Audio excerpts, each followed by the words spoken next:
युवा कांग्रेस ने संयुक्त रूप से यूजीसी द्वारा गठित स्पेशल कमेटी के चेयरमैन एवं सेंट्रल यूनिवर्सिटी पाली के कुलपति महोदय जी की सद्बुद्धि के लिए सेंट्रल विश्वविद्यालय के गेट पर हवन यज्ञ का आयोजन किया गया। जिस प्रकार से यूजीसी ने फाइनल सत्र की परीक्षाओं को करवाने को लेकर बेतुके फैसले किए, उसके लिए ईश्वर से उन्हें सद्बुद्धि देने की प्रार्थना की गई।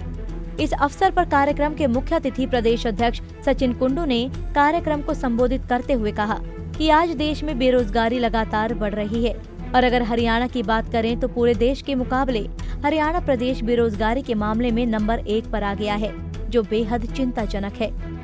बड़ी ही लंबी लड़ाई लड़कर एनएसयू हरियाणा ने सड़कों से लेकर न्यायालय तक छात्र हितों की लड़ाई लड़ी और इस कोरोना आपातकाल में जो समय की मांग थी कि जिस प्रकार के हालात हैं, आज हम अपने घरों से बाहर नहीं निकल रहे डर के कारण, और प्रदेश सरकार ने छात्रों की परीक्षाएं कराने का फैसला लिया। 2 बार हरियाणा सरकार को अदालत में माननीय उच्च न्यायालय में घसीटकर छात्र हितों में हमने फैसला करवाया। उसके बाद एक द्वेष भरी राजनीति से प्रेरित होकर यूजीसी ने, जिसके चेयरमैन, जो स्पेशल कमेटी के चेयरमैन हमारे सेंट्रल यूनिवर्सिटी महेंद्रगढ़ के वाइस चांसलर आरसी कुहाड़ साहब हैं, उन्होंने एक तुगलकी फरमान जारी कर दिया। जब एक बार प्रदेश सरकार ने हाईकोर्ट के अंदर अपना रिप्लाई फाइल कर दिया, प्रदेश सरकार ने बकायदा रिकॉर्ड पर यह कह दिया कि हम परीक्षाएं किसी भी सत्र की नहीं लेंगे, तो यूजीसी उसके बाद एक तुगलकी फरमान जारी करती है और फाइनल सत्र के विद्यार्थियों की परीक्षाएं कराना चाहती है। आज प्रदेश में ऐसे हालात हैं, हमारे एमएलए और एमपी तक सेफ नहीं है। एमएलए और एमपी की तो बात छोड़ो, माननीय उप मुख्यमंत्री का घर सुरक्षित नहीं है, उनके पर्सनल सेक्रेटरी तक को कोरोना हो गया है और उप मुख्यमंत्री क्वारंटाइन हो गए हैं। ऐसे हालात में उनके पास तो हर तरीके की सुख सुविधाएं हैं, पर हरियाणा का छात्र जो गांव ढाणी से आता है, क्या उनके पास ऐसी सुविधाएं हैं? आज वो विद्यार्थियों को कहीं ना कहीं एक मौत के मुंह में धकेलने का काम कर रहे हैं। और अगर ये परीक्षाएं होती हैं तो इसके बड़े ही भयानक जो है परिणाम स्वरूप जो रिजल्ट आएंगे वो लोगों के सामने आएंगे और कई घरों के जो चिराग है उनके ऊपर आज कहीं ना कहीं तलवार लटक रही है। तो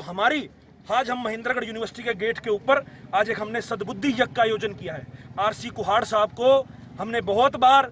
ज्ञापन भी भेजे, सरकार तक हमने गुहार भी लगाई, परंतु इनके कानों पर जूं नहीं रेंग रही है। अब हमारे पास हम ईश्वर से प्रार्थना करते हैं कि हे ईश्वर, हमारे बड़े पूजनीय हैं, हमारे सीनियर हैं, हम ईश्वर से प्रार्थना करते हैं कि आरसी कुहाड़ साहब को सद्बुद्धि प्रदान करें और उन्हें समझाएं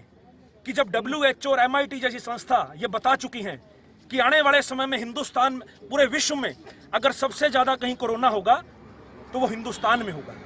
ऐसे हालातों को देखते हुए इन परीक्षाओं को, सभी सत्र की परीक्षाओं को स्थगित किया जाए। विद्यार्थियों को बिना परीक्षा जो उनका पास रिकॉर्ड है उसके हिसाब से उन्हें पास किया जाए, ताकि उनका भविष्य भी सुरक्षित रहे और उनकी सेहत से भी कोई खिलवाड़ ना हो। अगर हरियाणा सरकार नहीं मानेगी, केंद्र सरकार नहीं मानेगी, तो एनएसयू हरियाणा सड़कों पर तो इसी तरीके से लड़ाई लड़ेगी और उसके बाद अगर फिर भी बात नहीं मानी गई तो तीसरी बार भी हरियाणा सरकार को, चाहे हाईकोर्ट की बात हो और चाहे सुप्रीम कोर्ट की बात हो, हरियाणा सरकार को कोर्ट में घसीटने का काम करेंगे और छात्र हितों में फैसला करवा कर रहे हैं। इस अवसर पर एनएसयूआई के प्रदेश अध्यक्ष देवयानशु बुद्धिराजा ने कहा कि अगर बात हरियाणा प्रदेश की करें तो युवा अपने आप को घुटा हुआ महसूस कर रहा है और CMIE की रिपोर्ट के अनुसार हरियाणा का बेरोजगारी दर 33.6% के साथ देश में सर्वाधिक है।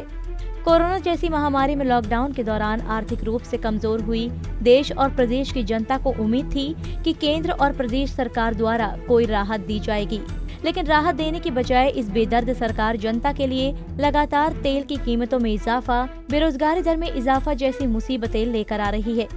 इस अवसर पर एनएसयूआई के प्रदेश अध्यक्ष देवयानशु बुद्धिराजा ने कहा कि जिस प्रकार से यूजीसी ने फाइनल सत्र की परीक्षाओं को करवाने को लेकर बेतुके फैसले किए, उसके लिए ईश्वर से उन्हें सद्बुद्धि देने की प्रार्थना की गई है। महेंद्रगढ़ से प्रदीप बालरोडिया, पंजाब केसरी टीवी।